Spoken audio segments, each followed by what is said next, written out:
కమ్ముకొస్తున్న కరువు మేఘాలు ప్రతి నీటి చుక్కను పొదుపుగా వాడాలని హెచ్చరిస్తుంటే ఇష్టారాజ్యంగా వ్యవహరిస్తున్న గుత్తేదారుల వల్ల వందల క్యూసెక్కుల నీరు వృధాగా పోతోంది. ప్రజల దాహార్తిని తీర్చాల్సిన నీరు పంట పొలాల్ని, చేపల చెరువుల్ని ముంచెత్తింది. రైతులకు లక్షల్లో నష్టం తెచ్చిపెట్టింది. గుంటూరు వాహినికి పెదకాకని మండలం నంబూరు వద్ద మళ్లీ గండిపడింది. గత మంగళవారం అర్ధరాత్రి కాలువకు గండిపడి గ్రామంలోకి నీరు చేరింది. వారం తిరగకుండానే మళ్లీ గండిపడి భారీ స్థాయిలో నీరు వృధాగా పోతోంది. గుంటూరుతో పాటు మరికొన్ని గ్రామాలు పూర్తిగా వాహినిపైనే ఆధారపడుతున్నాయి. ప్రకాశం బ్యారేజీ నుంచి గుంటూరు వాహినికి నీరు విడుదల కాకపోతే గుంటూరు ప్రజలు నీటి కోసం అల్లాడిపోవాల్సిందే. ఇటీవల ప్రకాశం బ్యారేజీ నుంచి కృష్ణానది నీటిని గుంటూరు వాహినికి విడుదల చేస్తున్నారు.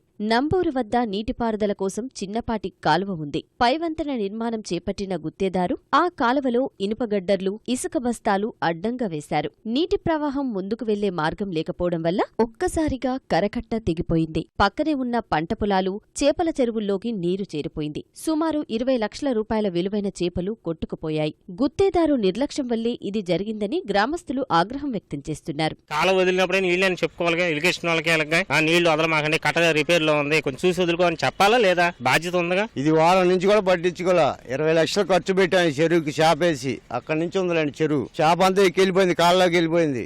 ఈ నష్టం ఎవరు పూడతారో మాకు అర్థం కావట్లేదు. ఇప్పుడు తూము పడిపోవడం కారణం కేవలం బిల్డరేనండి. 40 అడుగులు కావాలి, 10 అడుగులు తీశాడు.